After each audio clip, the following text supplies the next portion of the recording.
ಕಳ್ಬಟ್ಟಿ ವ್ಯಾಪಾರ ಬರೀ ಹಳ್ಳಿನೇ ನಡೆಯೋದು ಅಥವಾ ಹಳ್ಳಿ ಅಷ್ಟಂದ್ರೆ ಕೇಳುವಾಗತ್ತೆ ನಿಂಗೆ? ಕಳ್ಬಟ್ಟಿ ದಂಧೆ ನಡ್ಸಕ್ಕೆ ಊರಾದ್ರೇನ್ ಕೇರಿ ಆದ್ರೇನ್ ಎಲ್ ಬೇಕಾದ ದಂಧೆ ನಡೆಸ್ತಾರ ಅವನು. ಏನ್ ಕಳ್ಬಟ್ಟಿ ದಂಧೆ ನಡೆದ ಸಿಟಿಯಲ್ಲಿ ಡಬ್ಬ ಬಿಡಿದಾವಲ್ಲಿ ಅಥವಾ ನೀನ್ ತರಿಸ್ತಾನ ಕೂತಿದ್ದೆ ಇಲ್ಲಿ? ಯಾಕೆ ಗೊತ್ತಾ?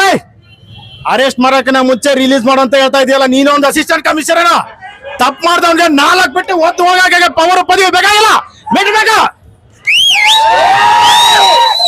ಧಾರವಾಡ ಜಿಲ್ಲೆಯಲ್ಲಿ ಕುಗ್ರಾಮದಲ್ಲಿ ಬಾವಿಯಿಂದ ನೀರು ಸೇರಿ ಸ್ನಾನ ಮಾಡೋ ನಾನಾಗಿರ್ಬೋದು, ಅಥವಾ ಕಾವೇರಿ ಪೈಪ್ಲೈನ್ ಇಟ್ಕೊಂಡು ಕೋರಿ ಹಾಕೋ ಸ್ನಾನ ಮಾಡೋ ನೀರಾಗಿರ್ಬೋದು, ಇಬ್ರು ಕೊಟ್ಟಿರೋದು ಕಾಕಿನೇ.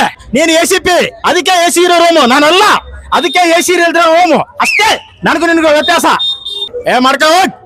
500 ರೂಪಾಯಿ ಇದ್ರೆ ತರಕಾರಿ ಅಂಗಡಿ, 5,000 ಇದ್ರೆ ದಿನಸಿ ಅಂಗಡಿ, 50,000 ಇದ್ರೆ ಪ್ರಾವಿಷನ್ ಸ್ಟೋರ್, 5 ಲಕ್ಷ ಇದ್ರೆ ಡಿಪಾರ್ಟ್ಮೆಂಟ್ ಸ್ಟೋರ್ ಇರ್ತೀನಿ ನಾನು. ನಿನ್ನ ಹತ್ರ ಯಾರ ಮುಂದೆ 5 ಹೊತ್ತಿಗೆ ಚಿಲ್ಲರೆ ಕಾಸಿಗೆ ಕೈ ಚಾಚೋದಿಲ್ಲ, ಕೈ ಕಟ್ಟೋದಿಲ್ಲ. ನನ್ನ ಜಾಗಕ್ಕನ ಸಿಕ್ಕಕ್ಕೆ ಅವನಾದ್ರು ಅಡ್ಡ ಬಂದು ನನ್ನ ಕೆಲ್ಸಕ್ಕೆ ಅಡ್ಡ ಬಂದ್ರೆ ಬೋಟಿ ತೆಗೆದು ಬಿಡ್ತೀನಿ.